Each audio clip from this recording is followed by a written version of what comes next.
200개밖에 못 댕겼는데 목회하면서 어떻게 200개를 댕겼는지 정말 하나님도 감당 못할 것 같아요. 정말 참 대단하십니다. 왜? 하나님의 사랑, 그 강건한 사랑을 깨달았기 때문에 그렇게 하신 줄로 믿습니다. 아담 이후 최고의 사람 웨슬리, 그리고 웨슬리 이후에도 이와 같은 인물은 나오지 않을 것이다. 그렇게 웨슬리를 극찬했습니다. 우리 예수에 대한 성결 교단에서 신하성 목사님 같은 분이 또 나오실 수 있을까? 어느 교회가 세계 1조 호를 갖고 있는가? 미국에도 영국에도 제가 못 봤는데요. 하나님, 우리 신하성 목사님께서 바로 하나님과 대면하는 분이시네요. 친구와 같이 이야기하는 분. 모세에게 몇 차례 대면했다. 대면. 하나님과 대면. 특히 이 비대면 시대에 위대한 능력은 대면의 능력입니다. 선교의 장자권을 받으신 신목사님과 사모님, 또 안디옥 교회에 축복하고요. 그리고 하나님과 대면하는 분은 어떤 시대도 복음으로 부흥시킬 수 있는 분이다. 58년부터 세계를 일주하기 시작한 분이 김찬삼이라고 하는 분이었습니다. 그는 1992년도에 인도에 갔다가 불의의 열차 사고로 그때부터 세계 여행을 못했습니다. 그런데 신하성 목사님께 하나님께서는 특별한 감동을 주셨습니다. 그래서 AWMJ가 시작했습니다.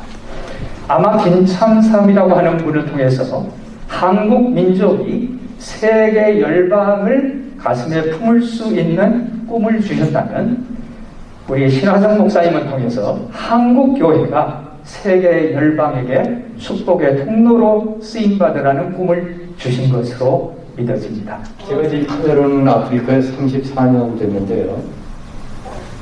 전 세계 200개국을 다니면서 복음을 전하겠다고 하셔서 현장 선교사의 생각 그렇습니다. 한 나라에 평생을 해도 이룰 것이 많지 않은데 한 나라의 사흘을 가서 선교 활동을 하신다고 하니까 누구나 그렇지만 좀 부정적인 생각 같습니다. 처음에 간 나라가 코트디부아르인데 놀라운 일이 일어난 거예요. 그 코트디부아 최대 교단이 하나님의 성인데 교회가 한 5천 교회 되는 아주 대단한 교단입니다. 1시간 강의를 마치고 그분이 의자를 가지고 와서 딱 앉더니 신목사님한테 좀 안수 기도해달라. 하나님의 능력을 기도해달라. 안수 기도를 요청하는 거예요. 여러분들 아프리카 사람들의 그 권위의식이라는 게 대단합니다. 그분이 코트디부아르뿐만 아니라 아프리카 전체 하나님의 성회를 대표하는 분인데 처음 만난 그 동양인 목사에게 안수해달라는 그 모습을 제가 충격을 받았어요. 그리고 목사님을 모시고 또 한 20개국을 다녔는데요.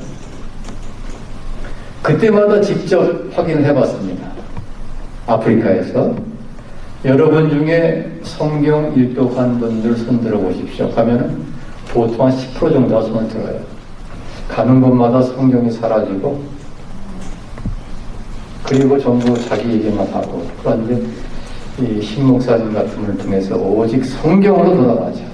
전 세계 모든 나라에 이 성경으로 돌아가라는 이 외침이 지속되기를 바라면서 지도자 대회나 또 기념관을 우리가 개관하게 되는데 이것이 저처럼 많은 사람들에게 우리 신목사님을 통해서 큰 도전을 받았으면 좋을 것 같아서 여기 와서 보는 자들마다 또 이런 일을 경험하는 자들이 저와 똑같이 이런 기대감이 있고 또 소망이 있고 그런 것들이 이루어질 것을 꿈꾸면서 오늘 신목사님 영향으로 제가 이렇게 목회를 하고 선교를 하는 것처럼 또 이걸 통해서도 더 놀라운 역사들이 일어날 걸 믿고 기대합니다. 여러 곳에 북에도 쫓아다니고 남경산 기도원이라는 데도 가고 했지만 그걸로 약이 안 차서 신목사님 집에서 아주 거기를 아지트 삼고 저녁마다 모여서 기도하고 찬양하고 말씀 나누고 그런 뜨거운 성령의 은혜 안에서 저희들이 자랐고 그렇게 억세게 정말 신앙생활을 했던 그때가 정말 그립습니다. 제가 간 수술을 하고 저는 다행히 가지는 않고 살아있습니다. 왜 살아있는지 한번 생각해 봤더니 간 수술을 하고 요양을 하는 중인데 회복 중에 있는데 한 번은 우리 신 목사님이 야, 너 죽으면 나 심심해서 어떻게 사니? 그러더라고요. 그래서 지금 와서 돌이켜 생각해 보니 하나님이 사랑하는 신화성 목사 심심할까봐 나를 아직 이 땅에 두신 것 같아요. 예. 그게 덜 심심하라고. 예. 제게는 언제나 꿰차고 다니는 거라. 제가 지금 나이 64인데 여기까지 꽤 채워나갔습니다. 저는 지금까지 제자다운 삶을 살지 못했지만 감히 저는 누구에게든지 우리 목사님과 사모님을 저의 영적인 아버지로 말하고 싶고 말해 왔습니다. 제가 1988년 전라북도 옥구 우리 한덕회 첫 번째 개초가로 나갈 때 목사님 저 시골로 가면 안 가면 안 됩니까? 저 제주도로 우리 정현동 목사님이 계신 제주도로 보내주세요 할 때 안 돼. 거기는 도시잖아. 가고 싶은 마음은 없었죠. 목사님 마음을 한번 제가 물어봤더니 이런지에 거절하시고 나는 시골로 가야 돼. 그래서 전라북도 1988년 개척할 때에도 모든 것 전폭적으로 보내주시고 제가 다시 목포로 갈 때에도 이 안지역교회를 성기를 지으시면서도 전폭적으로 지원해 주시고 제가 이제 나이가 좀 들어 차례 들어 그 은혜를 생각할 때 감히 무엇으로 보답해야 될지 아무쪼록 사랑하는 우리 목사님 사모님 아프지 마시고 오래오래 건강하십시오. 앞전에 고백을 하신 우리 김상선 목사님과는 달리 저는 되게 말을 안 듣고 뺀질거렸던 또 제자 중에 한 명입니다. 저처럼 이렇게 속을 썩인 사람이 아마 없었을 것이라고 생각이 듭니다만 그러나 늘 고등학교 때 그렇게 종교생활하고 그렇게 교회 가서도 말씀을 못 듣고 복음을 못 듣은 제가 신목사님, 전도사님 시절에 그때 말씀을 들었는데 그날 성령이 역사하셔서 제 가슴에 엄청난 큰 충격을 주는 그리스도 충격의 날이었습니다. 2살 때 사망으로 장애를 입게 되었습니다. 그래서 하나님께 아들 고쳐보자고 전 재산을 다 쏟아부었더니 너무너무 편안하게 성장을 했습니다. 중고등학교 시절을 장애 때문에 열등감과 비관하면서 정말 자살을 여러 번 시도를 했고 제 인생의 목표를 잃어버린 정말 비관적인 사람으로 방탕을 할 때 75년도에 신목사님을 방탄소년단에 되게 되었습니다. 그때부터 정말 그 사랑에 대해 정말 엄격한 훈련을 시키시더라고요. 정말 군인보다 더 많은 훈련을 시키셨고 저는 받게 되었습니다. 그리고 그때 주님을 만나면서 또 제 일생의 사명을 깨닫게 되면서 저는 장애인을 선교하는 선교사가 돼서 지금 장애인 사역을 하고 있습니다. 제 일생이 이렇게 변한 것은 오직 신목사님께서 저에게 예수님을 만날 수 있게 해주셨고 또 저를 훈련시켜 주셨기 때문에 가능한 일이다라고 생각하면서 오늘의 김양원 목사가 또 이렇게 선교사역을 분담할 수 있었던 것은 오직 신목사님의 덕이다. 저한테 나의 시계 표현을 하라면 우리 목사님은 참 독하신 분입니다. 웬만한 세계적인 결기가 아니면 이렇게 세계 선교를 하실 수가 없잖아요. 아무리 피곤해도 그냥 성경 그거 자기 자신에게 진짜 독해요. 성경 다 읽으시고 기도하시고 또 목회 이렇게 잘하시고 세계 성경까지 이렇게 뛰어나게 하시고 보면 그냥 독하십니다. 당시 목포시가 도시개발을 위해 토목공사를 하는 과정에서 중단했다는 것입니다. 왜냐하면 그 나무를 자르는데 나무에서 붉은 피가 흐르고 그 나무를 자르는 사람들이 다치거나 죽게 되었고 자르면 저주를 받는다는 소문 때문이었습니다.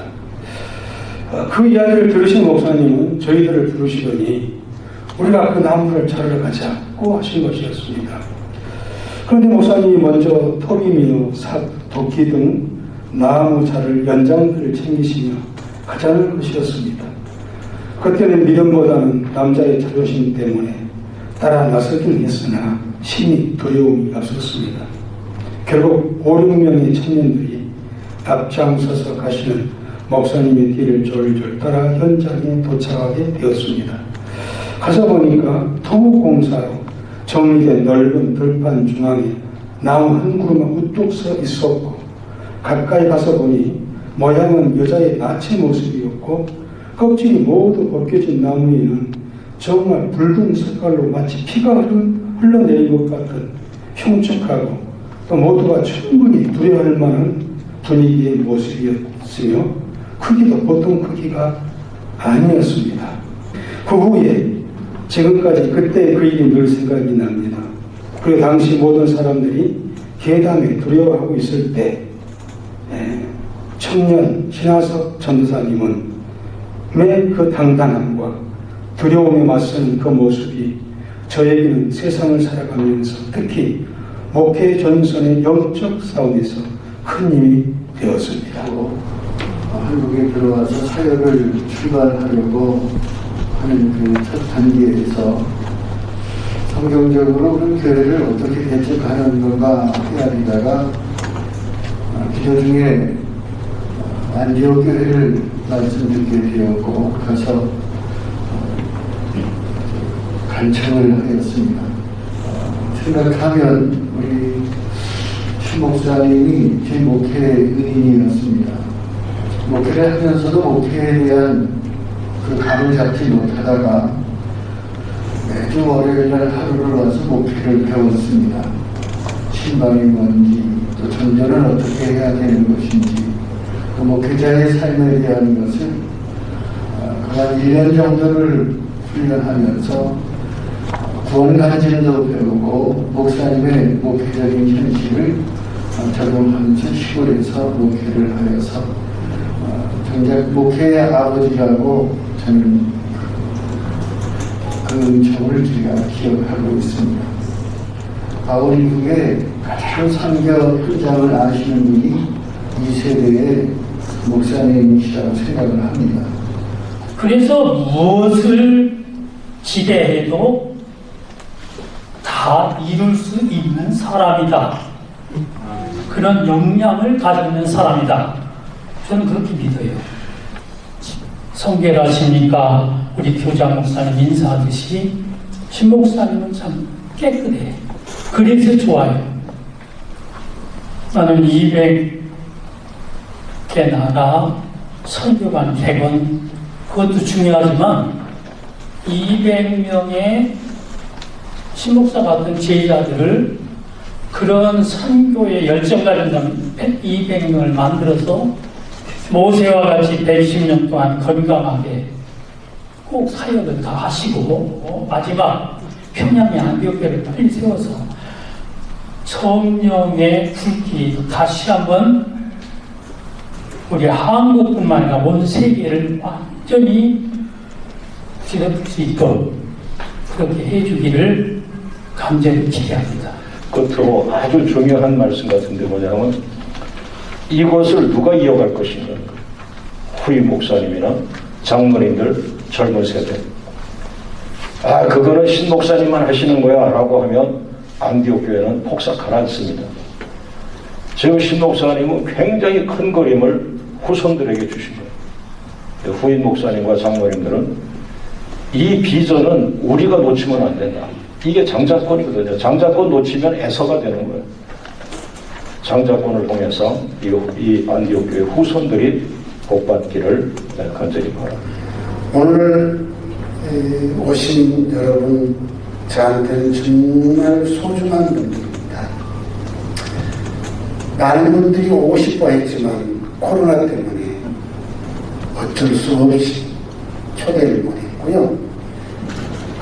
저는 섬에서 동부의 아들로 태어난 정말 보잘것없는 사람입니다.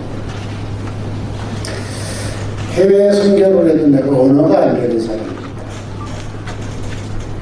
왜 이렇게 무지렁이 같은 나를 하나님이 불러서 일을 하라고 음성을 들려주셨을까? 고린도서 달성처럼 자랑할 것 없으니까 나를 부른 것 같습니다.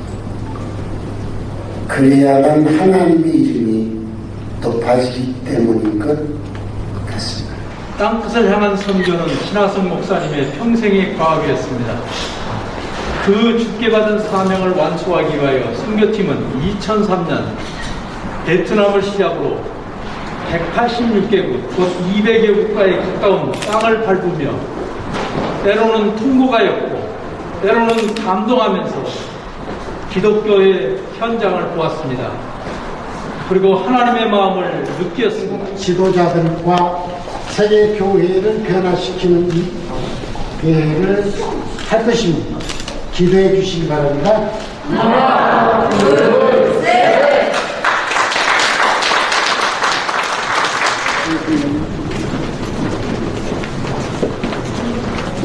계획대로 시작을 하는 것이 어떻겠느냐 해서 지금 이사장님하고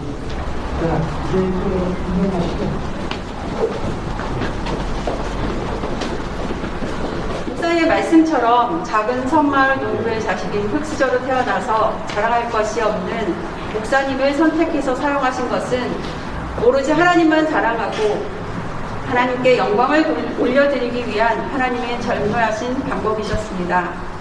하나님의 일하시는 방법을 영의 기념관을 통해 알림으로 모든 이들이 하나님 안에서 희망을 갖게 하는 것이 기념관 개관의 목적입니다. 목사님께서 편판식을 시작하시겠습니다. 시작. 하나, 둘, 셋.